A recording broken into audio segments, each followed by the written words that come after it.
They bought this car, they restored it themselves, and my mother used to tell these stories of doing the engine, taking the engine apart, and it would be on the kitchen table, and they'd eat around it. And it was so, I grew up with all these stories. And I said, I am your taxi driver. I'm going to take you to the airfield. Very nice. Very nice. And he said, that's great, mate. All right, I'll get in. I had no clue he was Scottish.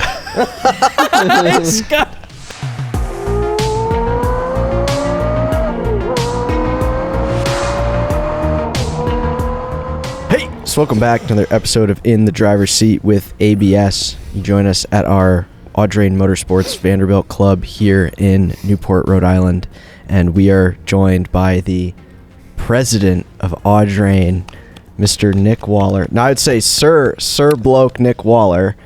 Sir Waller. Sir Bloke. I love the Sir Bloke. I could live with that.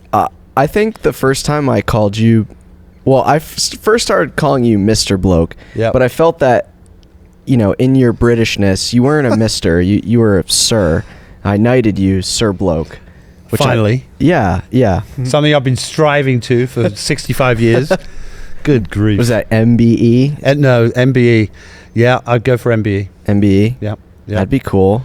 No, let's not go there. Well, thank you so much for joining us. I know the three of us have worked with you now for 5 or 6 years at this point. Yeah. And, as we continue to grow in the organization and, you're starting to be more of a forward-facing presence here on our YouTube channel. Yep. But also you've been the face of, or one of the faces of the Concours, the Audrain Newport Concours and Motor Week. Well, that's really where my passion lies. That's really where I kind of established my little empire, not empire, my little position in the whole car world. And I've been lucky to play with all these cars and all these great people, not only just in the US, but in the UK as well, because this whole thing is international. And I just love it. I really love it. Very much so. I mean, you've been involved in the Concours world, like you've said, for many, many years, whether it's Pebble Beach or participating in something like the Kyoto Concours yes. in Japan, and obviously a lot of stuff in Europe. And I'd like to get a little bit involved in your story and Goodwood and Bentley, and it's a very, very interesting story that you have. I am, and I say this all the time, I am literally one of the luckiest people I know, and my career has been, frankly, more by luck than judgment. I will say that before anybody else does. I grew up in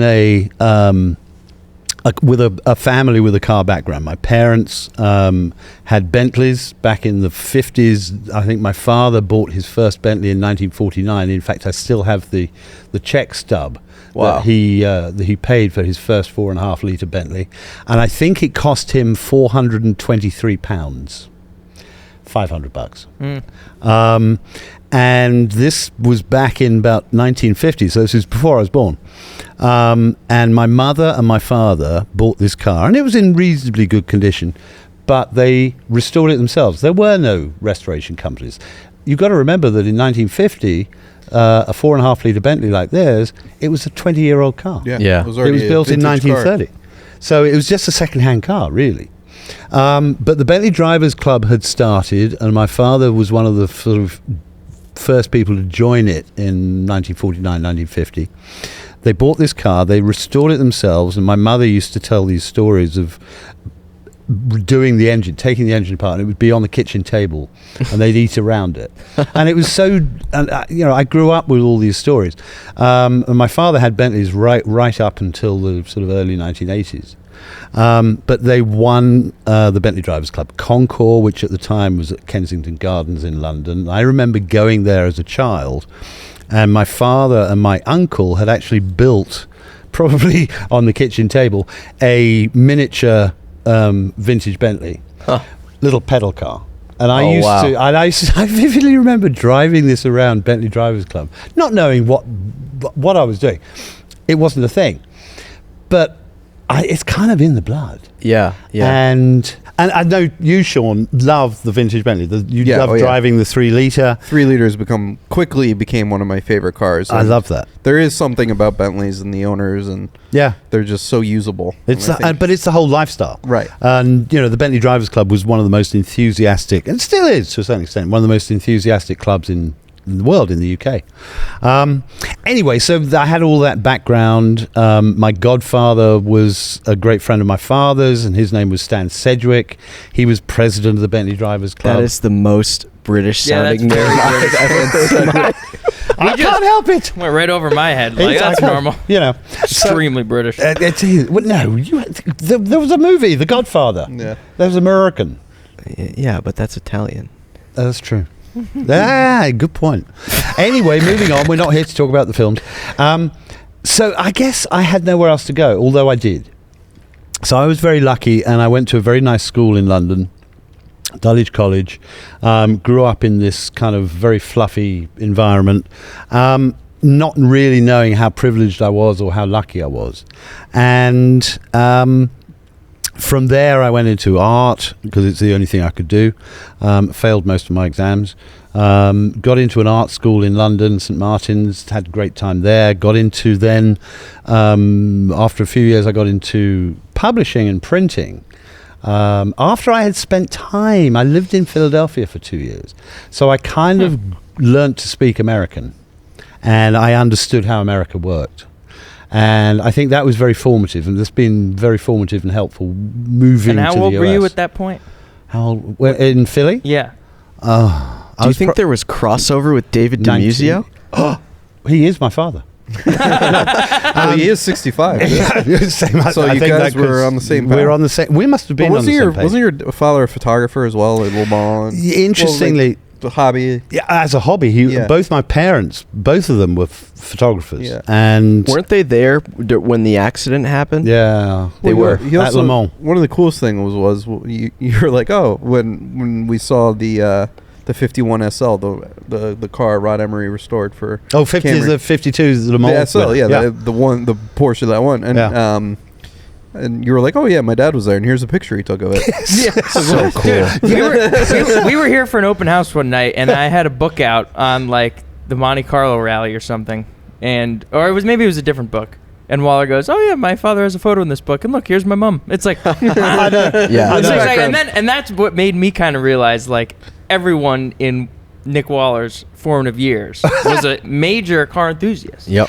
And it's like you just said, like, you couldn't escape it. And like for me, like, my dad was into cars, but that was it. It's not like my mom was or my uncle or this or that. So, but like when you have that kind of overarching enthusiasm, like it's hard to. But that's what I mean about how lucky I've been. Yeah, right. Because all of these elements have come together. Yeah.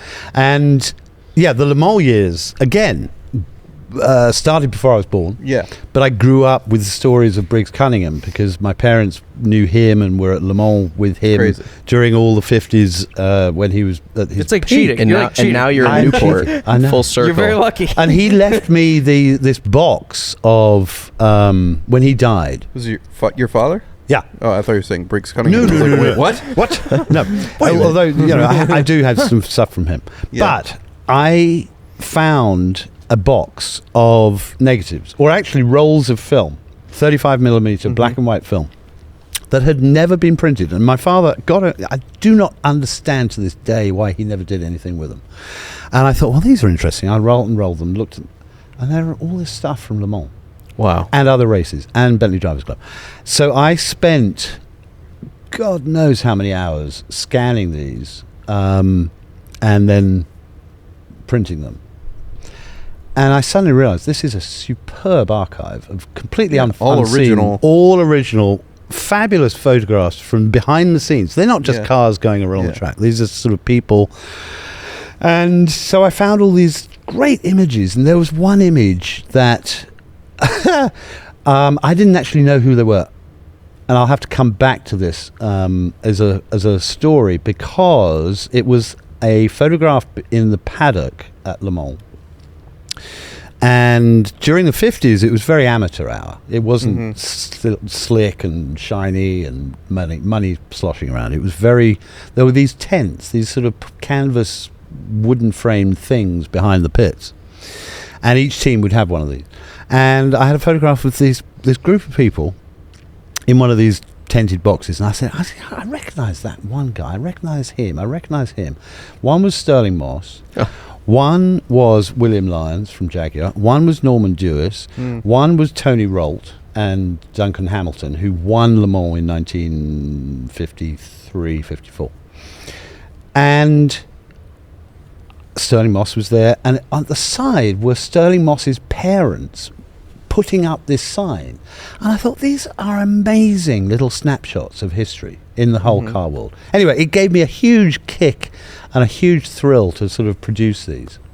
I still haven't done anything with them. And people keep saying, oh, God, you've got to do something with them. Yeah. And I keep meaning to do it, but the time's moving on. Anyway, I will do something with them. So anyway, all these elements came together, and I guess when I got into the Concours world was again by luck. When I was with a company called Lavenham Press in Suffolk in England. It was a great printing company, publishing company, and we were approached by the new owners of a company called Dalton Watson, who published a lot of motoring books. And they had done a deal with Pebble Beach to produce a coffee table book about the history of the Pebble Beach poster. And this was about 2002, I guess. And he wanted us to print it because we, again, coincidental. Why Pebble Beach calls Suffolk printing? Wait, no, you see, I'm going to tell this story, Ben. I know, but I'm going to tell the story because it was another coincidence. Dalton Watson had been owned by the owners of the Lavenham Press way back in early 50s, and they produced these nice little books. In fact, we have some in the library here. They were single mark books like Duesenberg, Bentley, Rolls-Royce, a lot of series on Rolls-Royce. So over the years that we'd sold that company on, and it had changed hands, new owner, guy called Glyn Morris, fabulous man, bought and sold Bentleys all his life. He had bought the company, and he thought, wouldn't it be fun? He was a Brit. Wouldn't it be fun to go back to Lavenham Press and have the first book that under his ownership printed at the same place? And believe it or not, there were still people working for us in Lavenham who had worked on the original books. It was incredible. Yeah, and the presses were probably all the same. Probably were. Yeah. So they changed the ink. Yeah, right. Hopefully. So anyway, met with Glyn Morris, did this deal for the Pebble Beach poster book, which was a beautiful book, and went over to Pebble for the first time in 2003, I think this would have been, and met all the team at Pebble Beach. And they were interested it was sort of change of direction for them. Sandra Button had taken over as the chairman of Pebble Beach Concours. She'd been involved and been an executive director for many years. And she was looking for somebody in Europe to fly the flag for Pebble and be involved. And basically, I was in the right place at the right time, and could speak car. I knew all these people, knew these names, and I understood how the whole thing worked, although had never done it before. So I got involved with Pebble Beach, and then that led to me going full time, pretty much as a consultant with Pebble Beach, and that led on to other events and other Concours events. And over a sort of period of 20 years... Yeah. Now you go to Pebble Beach, and the voice you hear over the loudspeaker is the voice of Pebble. The first year Nic Waller was on board with us, and then the Pebble Beach Awards ceremony starts. And I look at the stage, I'm like, okay, I understand it now. Yeah. But that is a very, very interesting story. Well, it's just, again, it's luck. I'm really, really, really lucky. Well, you got to give yourself some credit along the way. Wow. I don't know about that. So what's the connection with Goodwood? I know every time we go over for our Audrain Motorsport Goodwood tour, you put that on and you kind of oversee that, and obviously you're very close with the Duke of Richmond. Yeah. How did that all come about? Well, I was at Lavenham Press. I'd met through here we go, another connection. Through my photographs, or my father's photographs, I met a guy, in fact his name is Guy, who had published a small book. I bet this guy's name's a guy. Of course. I should have known. Part of the... He had published a book called Midtex Man. 2-volume little book of photographs, pure just photographs and captions, behind the scenes stuff from racing all over Europe. And he was really interested in the photographs that I'd found and put together. And he said, well, I run what was called then period taxis at Goodwood, and the revival had just started. So he said, you must come along and come and help out. So I went to Goodwood early on. I'd been once or twice to the revival, but I went to drive taxis for VIPs at Goodwood during the revival. We'd get these old Ford Anglias and Ford Cortinas, which would break down at the wrong side of the circuit, and you'd be driving these VIPs around. You'd have to actually, I can't go any further. You have to get out and walk. What year is this? Oh, what era? What are we talking? 98, 97, 98. So this is basically right after the Festival of Speed start. When did it start? No. 96? Yeah. It was about that time. I think so, 95 or 96. Yeah. So it fairly new. Oh, yeah. It was fairly new. I went to the first revival. I went to the second Festival of Speed. I went to the first revival, blown away. It was like even unbelievable. Then. Yeah. I mean, my oldest friend, who's still my oldest friend, Adrian Taylor, and I went to the revival, and we were, again, I claim this, it's true. I was crossing the circuit. There was a very famous incident at the first revival where Ray Hanna, who was a Spitfire pilot, and you've got to remember Goodwood was an airfield, and he flew, unbeknownst to the Lord March at the time, now the Duke, or anybody, he flew a Spitfire along the straight at Goodwood, about 50 feet off the ground, 60 feet off the ground. And my friend Adrian and I were crossing the track at that moment, and it went, and we kind of went, okay, we just arrived. All right, this is, what is going to happen? That is shocking. But that's what Goodwood does. Yeah, so yeah. They blow your mind. Captures you. Yeah, it's like, this is so where I want to live my life. I want to ask you the same thing about Pebble Beach and about what we're doing here in Newport too, but Goodwood is its own beast. How has it, judging by your reaction of 25 years ago, how it was, like, how has that grown and expanded and changed, do you think? It's grown. It's grown. It's evolved. I always say when I go to Goodwood, and I do go there a lot, it's like going home. It is my second home.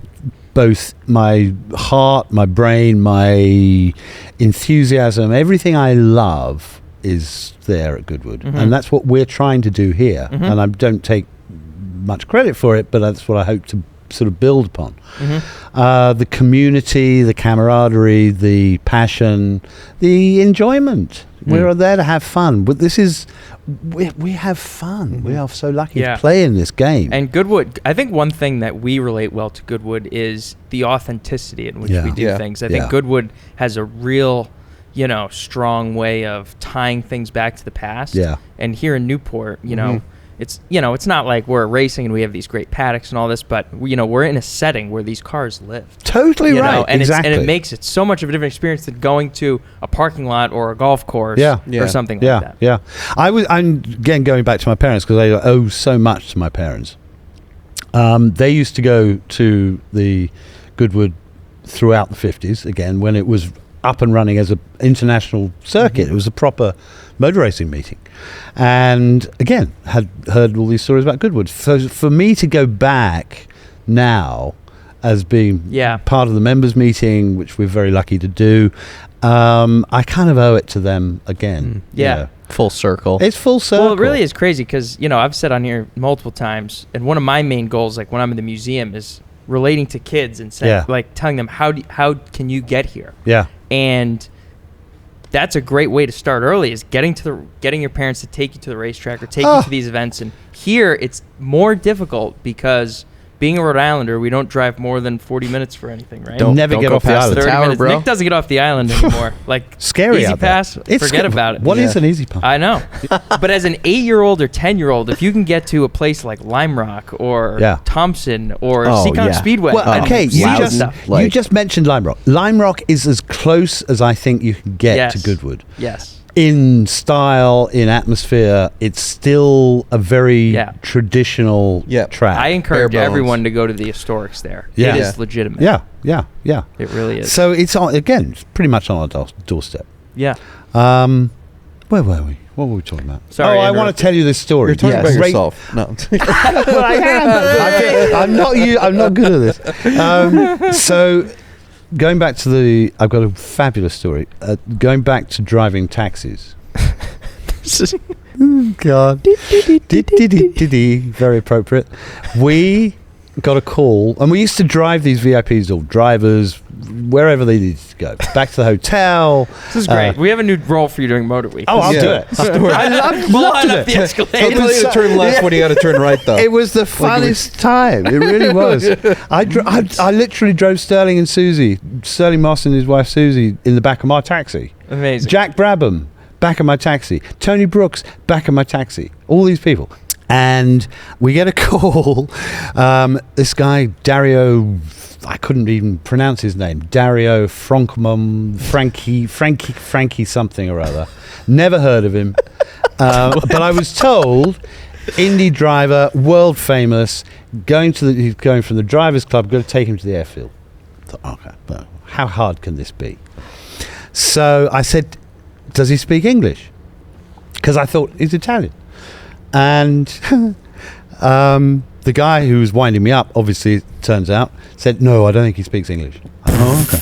So I turn up in my period tweeds and my cap to the drivers club and go in, and I'm looking for Dario Franchitti. I think it's Franchitti. Oh, yeah. This dark-haired, swarthy, Italian-looking guy comes up. And I said, I am your taxi driver. I'm going to take you to the airfield. Very nice. Very nice. And he said, that's great, mate. All right, I'll get in. I had no clue he was Scottish. Roll on 20 years, 15 years, whatever it is. I meet him at members' meeting of one of the revivals, and I got to know him.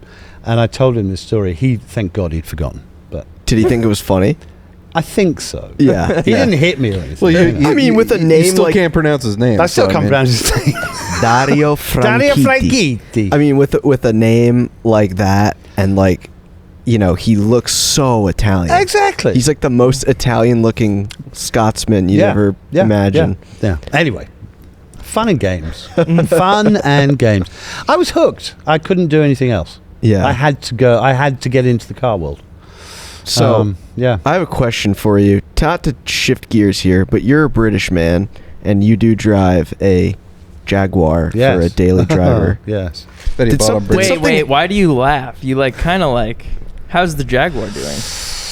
Did something my happen? Jag's great. Yeah. Oh, it is. I love my Jag. Have we changed the oil yet? We changed the oil. Did you put air in your tires? Put new tires on. Wow. Cooper. Let's Shout get out a graphic. I got a very good deal because I am the cheapest man in the world. One thing you got to know about Waller. Waller drove his Jag for a couple years, and he doesn't. It's not like we're doing track driving, so it's like we overreact a bit, being like collection managers. But Waller's tires were harder than this floor. Yeah. Let me tell you, it's like Nick, we're gonna crash. My slicks were great. They were slick. They were slicks. Great car. Thank you. Supercharged V8. Bring a Supercharged trailer. V8, 4 point whatever liters. For it. He didn't. He didn't. I set world record. You did? I did. Okay, we paid too much. That's okay. What year is it? For those that don't know. 2002 S-Type R. It's like a purple. Which is pretty rare. It's purple. Very right. It's kind of like the M5 or like an M3. Well, that's when I said when he bought it, he just buys it, of course, and then he's like, "Did I pay too much?" And I was like, "Well, an M5 or an M3 wouldn't be $20,000." Yeah. I didn't pay 20 grand. I paid 19. Okay. 19. Okay, we're playing round numbers here, but it's a good. to me, it's good value. Oh yeah, it's one of the nicest cars I've ever owned. One of one. It's one of one. You never see them. No. And let me tell you, not that I've ever done this, but if you pull up to a KFC drive-through or a Burger King drive-through, which I've never done, they bow down to you. They said, "Great car, great car." So I know where so when I come to say it, I know where to go. Are you a big KFC guy? Well, here's the thing. Speaking of KFC, no tea and crumpets, like. No tea on crumpets. No. No. Here's the KFC thing. for me, baby. Big KFC guy, supercharged V8. Waller's been driving some American stuff. I think we're starting to He also likes instant coffee, which is very. I know. Mustangs, instant coffee, Mustang, Burger King. Listen, you cannot go wrong with instant coffee. I travel with little packets of instant coffee. I know. I travel with you a lot. That makes sense. But we don't sleep together. An espresso is so much better. Listen, I won't convince you. And I like an espresso. Everybody's got their taste. Nescafe. But come on, you're so sophisticated. Listen, we're Americanizing him. Let's be proud of this. Yeah, all right. But now, yeah, brother. No, Jaguar to me, they're a great mark. Interesting times for Jaguar at the moment. That's polite. Well, it's kind of like their third rebrand with SS. Yeah. Jaguar. Now I don't. What do you call it? Do we call it? You have to whisper it because it's lowercase. And it's electric. What's your gut telling you about this whole situation? Because here's my opinion from a marketing standpoint. Go for it. Yeah. Everybody's been talking about Porsche McLaren. People are talking about Jaguar now. People are talking about Jaguar more than every other company in the world for probably the first time in 60 years. Yeah, and they should be proud of that. Just that. I think. The car. However. The CEO was like, I don't care what people think. That's great. That's what he literally said. He literally said, I do not care. Yeah. I think that's a mistake. I think they've got a difficult time to move ahead. They've got a difficult time for the next couple of years. This new car is not going to be seen in the dealerships until 2026. Yeah. There's a lot of chat right now, for good or bad. I was horrified when I first saw the whole thing. I thought, I actually started to think, is this a joke? And I really thought it might well be a joke, and that they will do the launch and it'll be something completely different. I was proved wrong. I think you got to give. I agree, and I think we're at this weird time right now where manufacturers, especially, are kind of.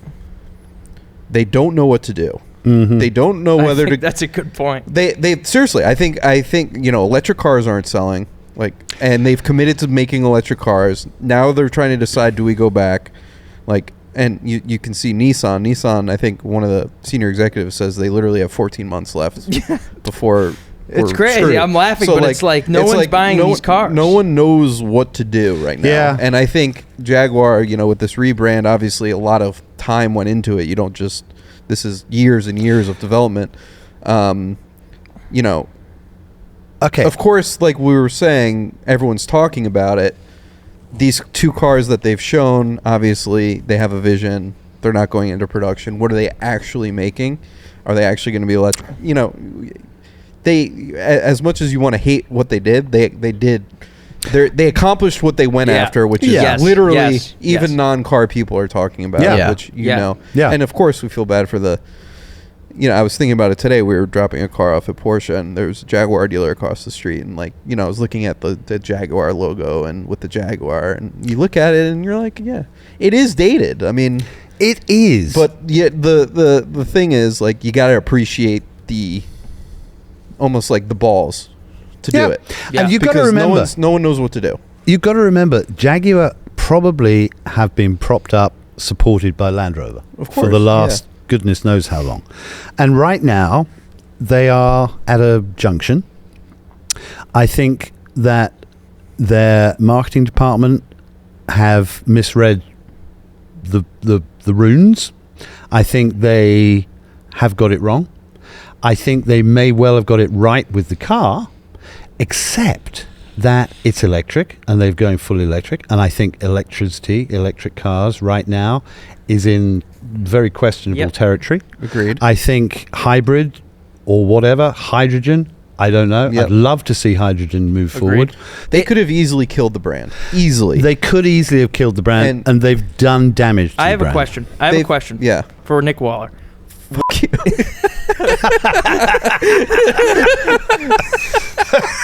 Anyways, after I was rudely interrupted, what is Jaguar's? By the way, my daughter does that to me. She'll be like, "I have a question." She'll be, "I'm asking mom." Yeah. So, anyways, Nick. Yes, Ben. What do you want? Like, what is Jaguar's like? What is their standing in Britain? It's not a Rolls Royce. No. It's not a Bentley. It's not a Mitsubishi. It's not a Mitsubishi. It's not an Aston Martin. Right. It is its own niche. I've got to be honest. I don't think there's anything really to touch it. There's no, Lotus. No, any British marque. It's on its own niche. Right. So it's its own chapter. I think you throw away the early pages of that chapter at your peril. Absolutely. They've done amazing things. Yeah. Since, look at like 2015. Okay, we're like coming up on 10 years ago. James Bond Spectre comes out, and they had that. I don't know what the exact name of the car. The what? Yeah, the Jaguar CX-75 is showing on screen, and Dave Bautista is the bad guy, and he's driving it.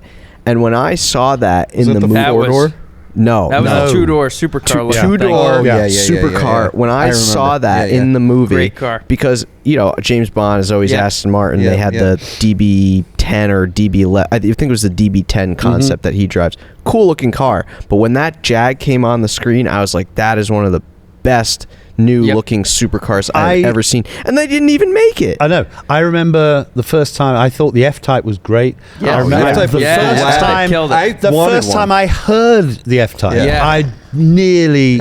Well, getting a manual transmission when no car companies were making manuals. Incredible thing. There were so many good things about that car, but that's like the last. But then they went all SUV on us. No one was buying the sedan. The F-Pace, right? Whatever it's called. I know. And now the problem. That's why I asked you the question about how they feel about them in Britain, because here they look expensive and they're cheap, and they're not reliable. But Ben, Jaguar have always been cheap. The E-Type was the same money. Hate to do this to you, as the Alfa Giulietta. It's all right. I'm not Donald. I don't get offended. But it was imagine the E-Type for the same sort of money. Yeah. Incredible value. Oh, yeah. For the most beautiful car in the world.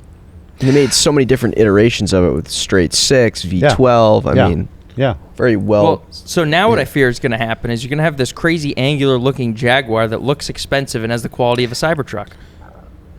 That's where I hope we don't go. The whole Cybertruck thing. Oh, don't get me started. Well, that's my fear. I think we can look at this not as an extreme, but I feel like the car was pink, Sean. No, I know. That's what I'm saying. I'm saying what my example is. It was also blue. Yes. But what I'm saying is, what my example is like like you could see the brands that have. I mean, BMW. You and here I. We go. He's striking a chord. The grills. You and I are huge BMW. The grill. My first. I've always not good. Always loved BMWs. You were talking about James Bond. I always loved the Z3 and Pierce Brosnan. GoldenEye. That was like that car came out, and then there was the 7 Series. Like I've always been BMWs. But similar to, I'm not saying like the ethos of the brand of Jaguar has completely changed, but you could kind of see that with BMW to a point. Yeah, their concepts are radical. Going back on it have been now, radical. Yeah, but that's what I was going to say is they're coming. They're kind of realizing they saw the feedback. They tried it. They saw the feedback. Now the M5 Touring is coming. They're still doing a lot of electric, hybrid, whatever. But I think what I'm saying is these brands that have been these legacy brands like BMW, like how many car companies this old are still around? I mean, it's so hard to start a car company and keep it going. But what BMW, I think Jaguar and has that ability to kind of take this feedback right now and either change what they're doing or put it into the ground. But what they're doing now is creating a buzz. Exactly. Whether it's a happy sounding buzz or not, it's a buzz. Yeah. And I mean, all press is good press. All press is good press. Mm-hmm. They're going to build on it. The concept that they just showed in Miami, it's not the car. It's not the finished car. They're not making that. They're not making that. Openly yet. said it. So it's a lot of Ferrari. Not Ferrari. Fury. It's a lot of... no, it's not even Fury. It's a lot of noise. That's what I'm trying to say. They're making a lot of noise right now. Isn't that... No, it's like Fanabla. It's just like... Fanabla? Yeah. That's a new word. It's a Scottish word. Isn't that a Skoda? Skoda Fanabla? No, that's the... Sam? Fiat Multipla? The Felicia Fun. That's not a Skoda, is it? Fabia?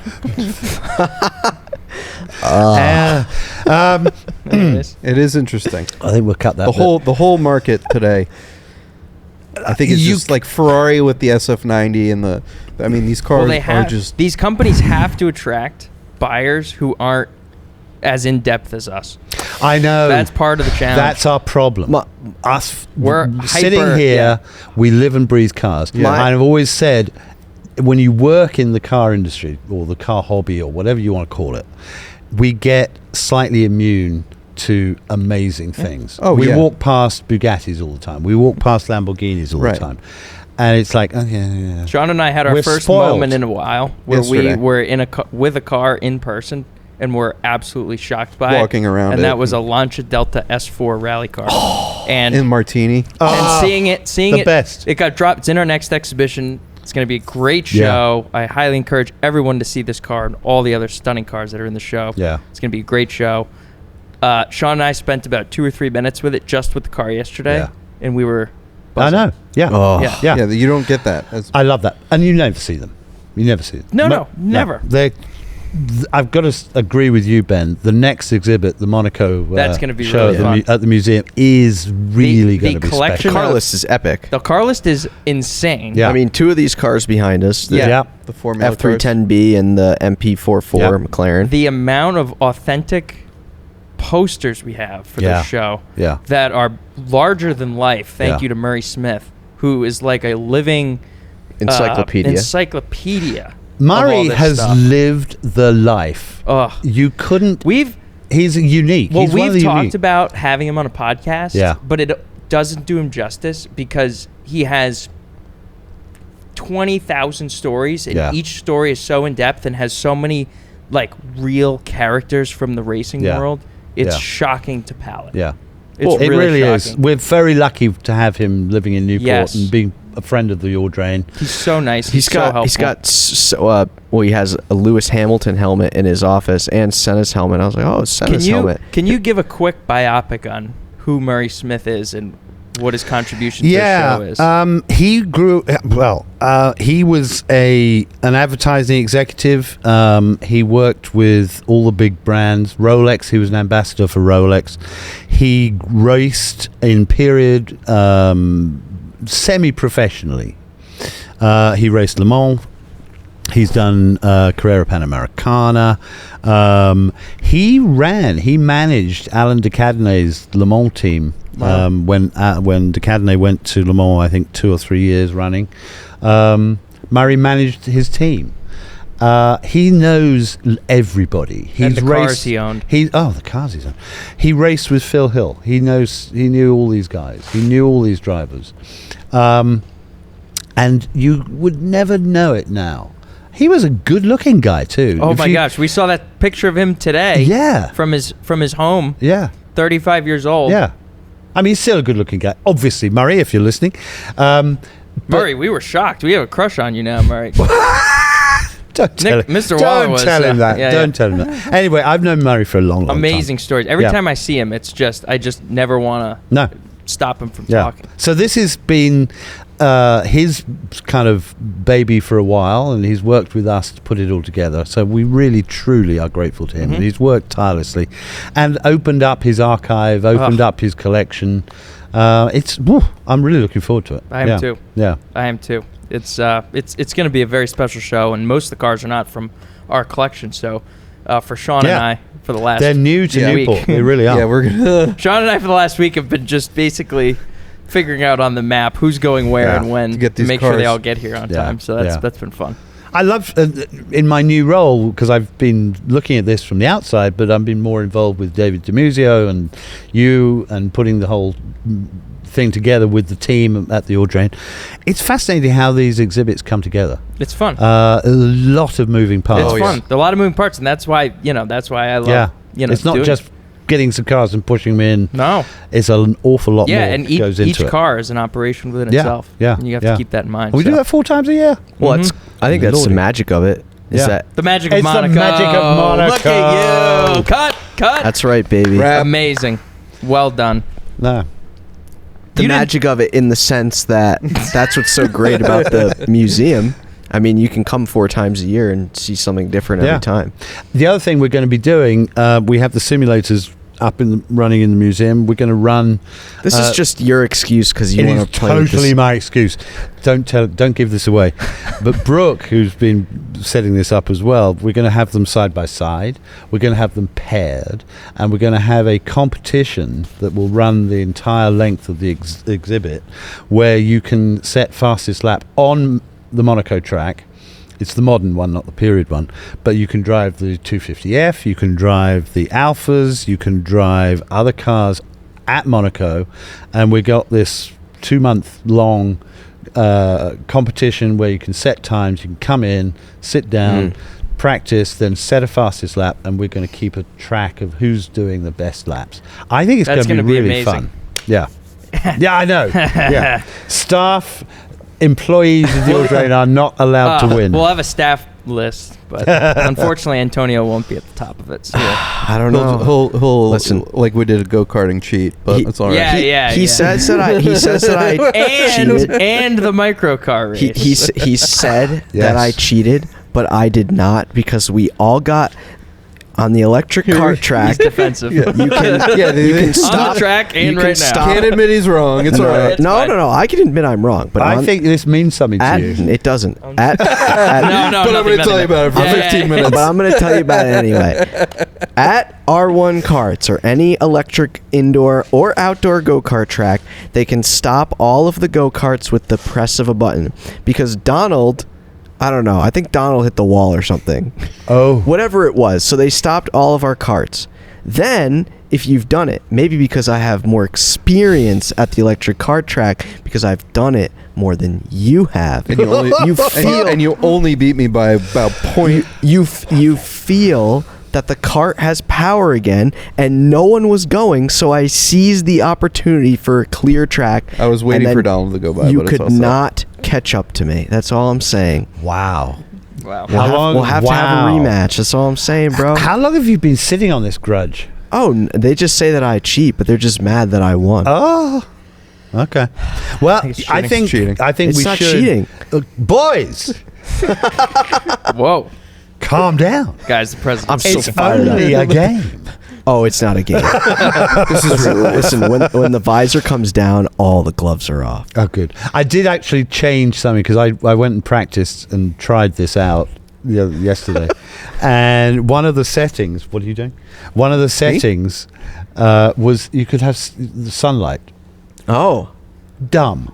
For 3 seconds into the lap, all of a sudden the sun is straight in your face. You can't see a thing. Yeah. It's crash, pretty cool. Crash. So we got that deleted. When we had that, I forget the company that came, the sim event that was here. Oh my those God. sims, like we started with the little guy, which was like Simcraft. It's like Simcraft, $60,000 simulator with a shifter, which was really fun. But then when you get into the big one, that's like fully oscillating, and that was crazy. That's one of those experiences in life where can you cheat on those? He can. So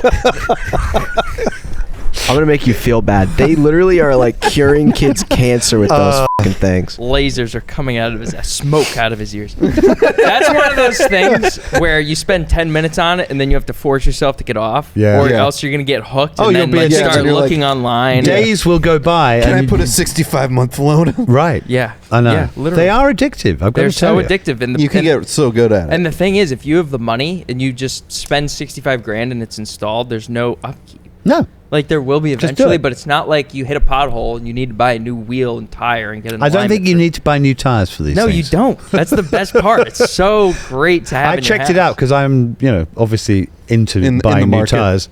Yeah. Oh, for the. I think what's so great, and I think I honestly have a shot of it, is Scott Pruitt is like in the giant sim. I know he was trying to show an example, but that really felt like when like the super rich kid in the neighborhood gets like a new big wheel or whatever. It? And no, and then literally all the other kids are just like watching him in the neighborhood as he goes like up and down and around. That's what it felt. And I know he was just showing it as an example, but you have this whole like line of people. You have the sim. We're all standing back. And he's cranking on that thing, dude. You are like 2 inches behind him and like looking at the screen. Itching to get on, but I just thought, no, I can't so do it. bad. Oh my! That was really funny. That was really, really funny.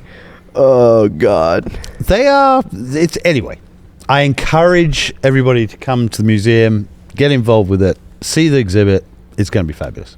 Yeah. We've got a busy year planned. A lot of great exhibits. Busy My goodness, we were sitting down talking about the cars that we're going to be taking to all these different Concours this year, or in 2025. We've got 12 different Concours events we're taking cars to.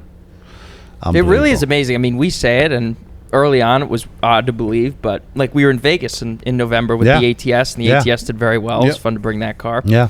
And people just look at, glance up at your hat and you say, you work there. Yeah. It's an amazing feeling. I think that's one thing that's really hit me since my involvement. I came for the first time to the Audrain in 2019. I was a judge at the Concours.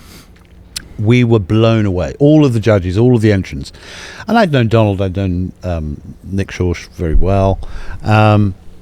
We came away from Newport going, that is an event that we need to keep an eye on. And little did I know that I'd be back the following year. But Audrain, the name meant nothing. You might have heard of it, but over the last 4 years, you can go any car event, you're almost certainly going to see hats, people wearing merch. The merch, yeah. Chairs. Been to the shows. We saw that in Switzerland this year. That's what happened at Las Vegas. When we were loading in the car, a guy came over with the hat on. Yeah. That's cool. And even you go to Goodwood now. And not just because of our partnership for the members meeting, but you go to Festival Speed, you go to Revival, and Fritz Audrain is all over. Fritz just won, with the Bugatti at the best of the best. He won best the car of the year. The car of the year, but the video they show, he's wearing an Audrain jacket. Yeah, it's so cool. Love it. Well, it's Fritz, just like he's amazing. Fritz is a great friend of the Audrain. Friend, but it's just like it's very, very gratifying. You guys do a great job too, because I think honestly with the video YouTube series, the ABS, honestly you are going in totally the right direction. I'm not just saying that because I'm here right now. Because you're the president. Because I'm the president. That has really established what Antonio, Steve, and Sam with the film team. Yeah. And all the video. I mean, we put out a video twice a week. Yeah. So they're never not editing. Yeah. And without that digital presence, I mean, when we started this, we had 250 YouTube subscribers? Yeah. Like our top video had I was filming stuff. Excuse me, we were filming. Yeah, the three of us. You were busy. Wasn't good. Yeah, I'm here to help. So how many do we have now? Almost. We're getting close to 61,000 subs on YouTube. Incredible. We're trying to get more subs on the podcast YouTube channel. How do you do that, Antonio?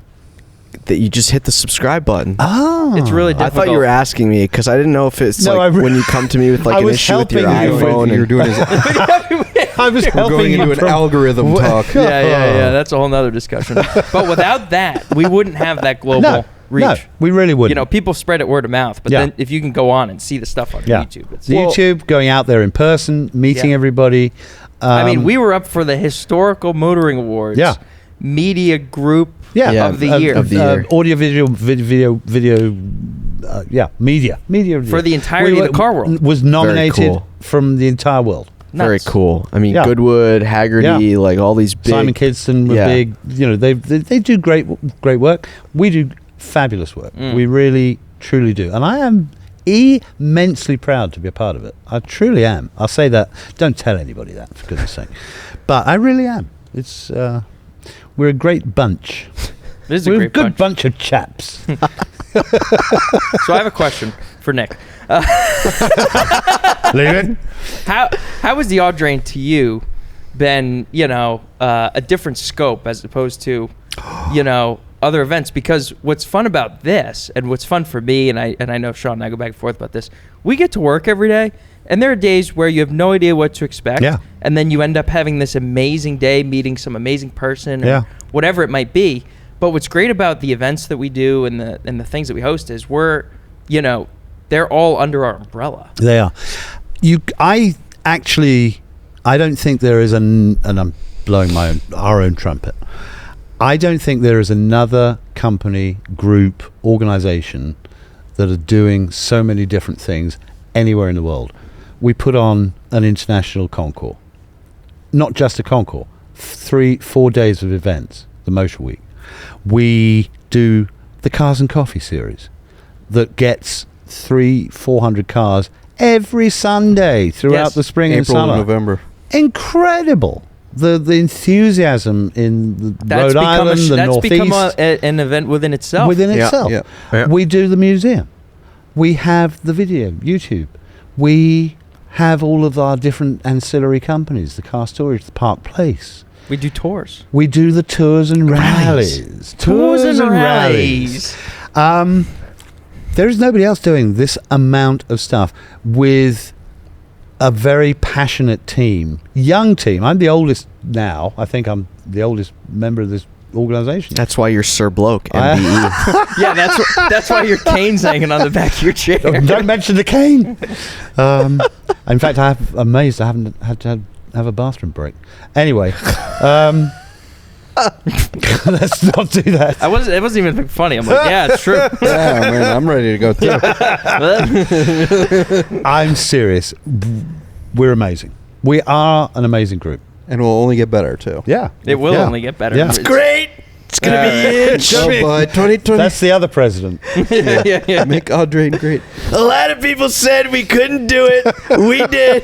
So, with your instant coffee, I know that you just drove the Shelby GT350 with Ben, and you drove the Emery Roadster with Sean, and you and I drove the McLaren 12C together. Yeah. So I know that you, like us, are becoming more present on our main YouTube channel and also on this YouTube channel. Yeah.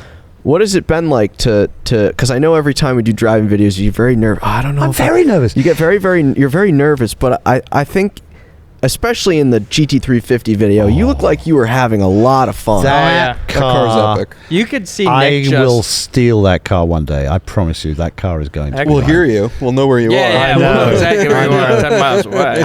I've always, the sound, the look. That car sounds like Goodwood to me. It sounds like the Mustang's coming down. Yeah, I think that's it. So I love driving that car. The supercars, I'm really going to have to get more into it. I've never been a huge supercar fan. I find them a little unpractical.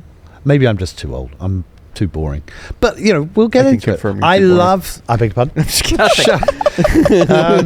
I love the Bentley. Love driving the Bentley. Which one? The 3 litre. Oh, the 3 liters. Oh. I mean, that's and to hear epic, your enthusiasm about that car was fabulous. Yeah. I'm stuck in the past with everything I do. Yeah. Music, old TV shows, old movies. I'm stuck in the past. So I'm very hard to bring into the modern world. So I love the history. I love the 50s and 60s. That's my era. Well, if every car was as good as a 65 Shelby GT350, no one would like modern cars. No. That car gets your internals going like no other vehicle I've ever felt. No, absolutely right. You just vibrate when you get out of it. Yeah, it's like an old speedboat. Yeah. That's the feeling I get, because you're just kind of wafting it in the general direction, and all you can do is hear noise. There's no real thinking. And you just want to keep putting your foot down. I know. I love when you got in the car and rev the engine, you're just like... Yes. I'm not going to compare it to anything. Yeah, no. But it was there. Yeah. Yeah. Okay.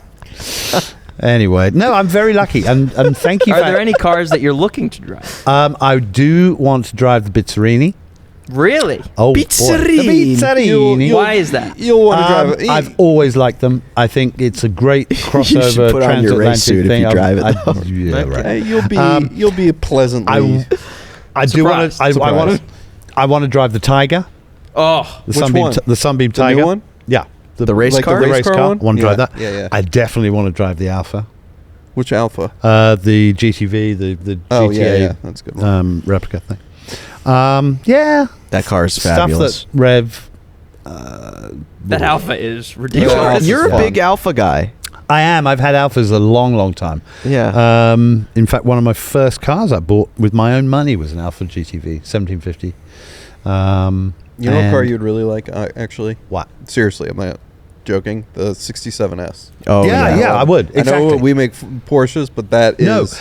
That car's that's a time capsule. That's my sort of Porsche. I'm a big fan of the first iteration from a designer. And the 911 short wheelbase 911, just like that. That's how it was designed. It grew out from that. The first Aston Martin, the DBS that came after the DB6, was the straight six engine. Before it became the V8 and then the V8 Vantage, and then it all started to get beefy, and that's how it was designed. So I'm a big fan of the first iteration of any model. There you go. Yeah, I could see. Yeah, I get that. Because that's the purity of the line. And when I look at cars and when I talk about cars, I look and talk about the design and the lines, not necessarily the horsepower and the suspension. You love all the suspension. You love all the horsepower. And you love the new Jaguar. It all makes sense. I did not say I love it. I'm giving it. I know. I'm giving it some time. I have faith. I'm always an optimist. Yeah, you got to give it. You are British. It's fine. I'm British, and I'm a big fan of Jaguar. I met the one and only, this is another highlight of my life, the one and only Norman Dewis. Little guy. Who's never. I'm learning. Norman Dewis is as important to Jaguar as William Lyons was. Oh, was he the D-type driver? Yes. Who rolled? Yes. He was the test driver for Jaguar. Yeah. He raced for Jaguar at Le Mans and all over the Mille Miglia. He test drove every single Jaguar from the very first. So he's like Valentino Balboni. He is the Valentino Balboni for Jaguar, and he drove the E-Type, the first coupe, from Coventry to Geneva for the Geneva show when they launched it. Wow. He drove it there. And I met Norman through Pebble it was through Goodwood, I think.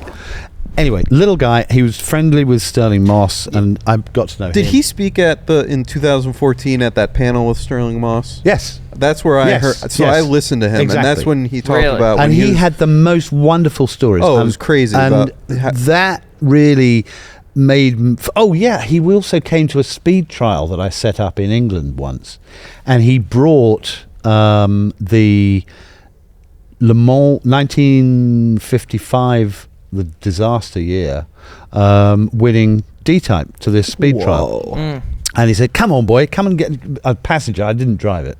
I wish I had. But I was a passenger. He took the tonneau off, sat in the passenger seat, where there's no screen, and I didn't have any sunglasses or goggles, precisely. But he haired off this. It was a 1.5 mile straight runway on an old disused airfield. Beautifully smooth. The only thing I could do, because he was going, close your eyes. I did this. I couldn't see. My eyes. I literally had to do that. But it was one of the highlights of my life. That's crazy. But to meet these guys, Norman Dewis, that's why I love Jaguar. Yeah. And for them to throw everything away is a crime. I'll just finish with that. Disrespectful. It's all disrespectful those guys. because Jaguar have been a great British band. If you look at the old Top Gear, Jeremy Clarkson talking about the E-Type and about how British it is and how it was the quintessential British mark. And if you haven't seen it, go on YouTube and see it, because it really sums up what Jaguar is about. There you go. Very patriotic. The greatest car in the world. So, very interesting times we live in for Jaguar. We're going to make sure everybody pronounces Jaguar properly. Can I also say we're going to sponsor this show next week? Jaguar. I think that repeat after me, Ben. Jaguar. Bloody good. Jaguar. Yes. Jaguar. Oh Lord. You know what else we have to get people? You and I should do a public service announcement on a commercial or something. Yes. Concours. D'Elegance. Concours. Not Concours. Not d'elegance. Concours d'elegance. It's French. We are not. There have been people who have literally murdered that word. I hear judges. Nick, I hear judges say that. Yes. I have a question. What are you doing? For Nick. How would you pronounce the car care product that begins with M? All right. You want this story? Also, how would you pronounce the university in Newport? We're not going to pronounce the university in Newport, but I will tell you the story of the car care product. So, maybe it was the first year, probably the first year that I was announcing at Pebble Beach.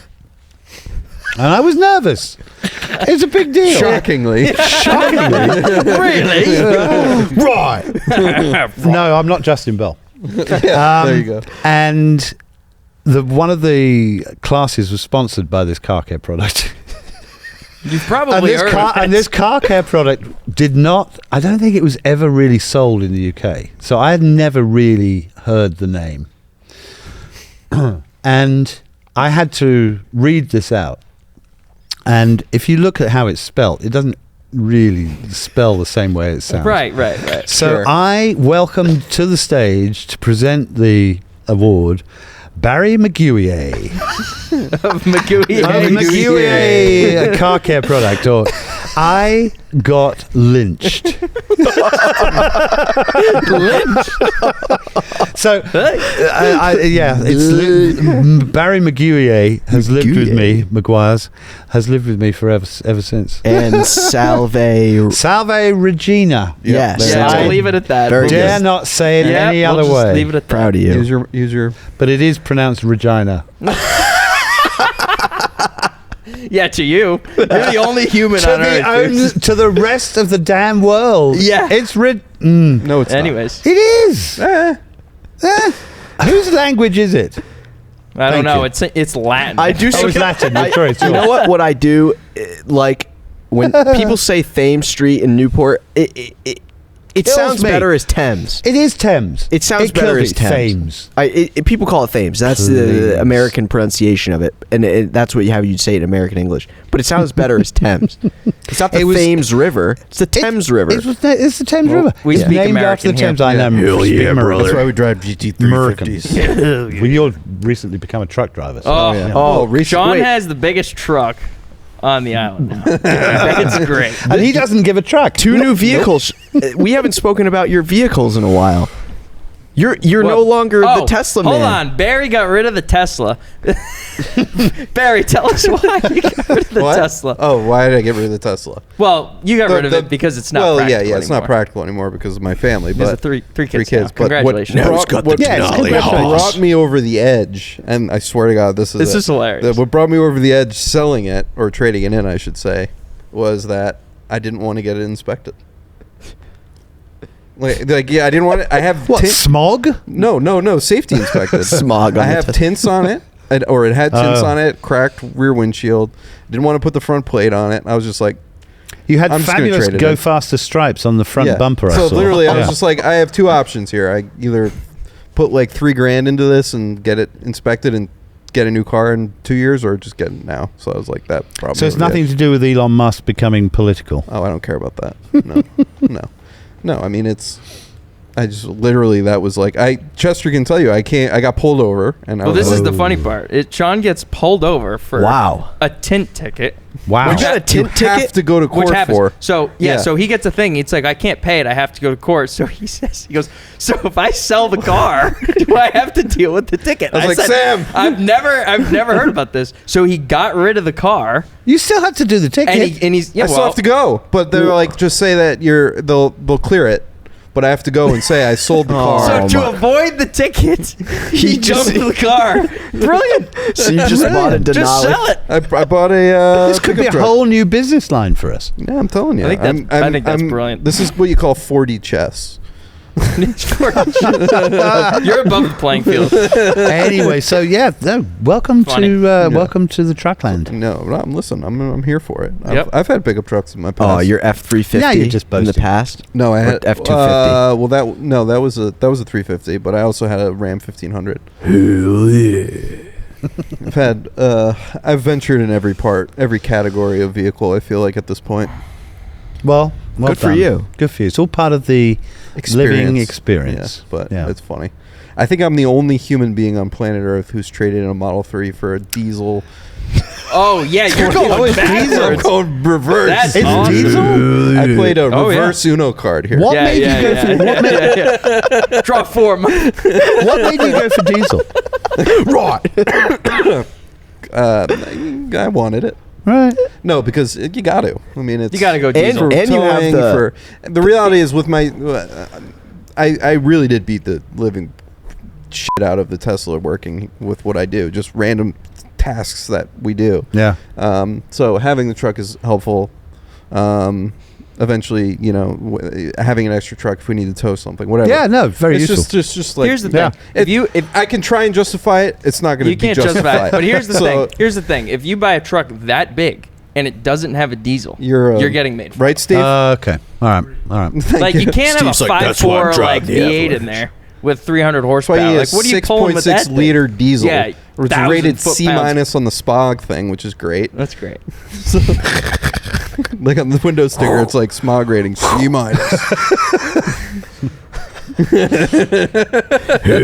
yeah. Is that a gas or a smoker? So yeah, I traded my electric vehicle in for a 6.6 liter diesel Duramax. I didn't even think about that. During Toyotathon. Oh God! All right. Well, this was fun. Wrap it up. This was fun. Yes, we'll wrap it up and get back to work, Mr. President. All right. Well, thank you very much for joining us on the show. I know we're looking forward to, more museum exhibits and trips and driving videos together, and it's been really fun knowing you over the last handful of years, and we're looking forward to 25 and beyond. And good luck with that. A lot of traveling. It's going to be good. Fortunately with you. I was going to say, with our fearless leader. We traveled quite well. I know we do. We never fell out. Did we fall out? No, I don't. What is our fall about? Fallen out. I'm easy. No. Yeah. I love it. It's great to be part of this team. Makes me feel young. I love it. Good. Congratulations on your new role. We feel old being around you. There you go. Okay. Hey, that's not a bad thing. Anyway, great work. Thanks. Well done. Well, thanks. All right, bye. Well done, Barry.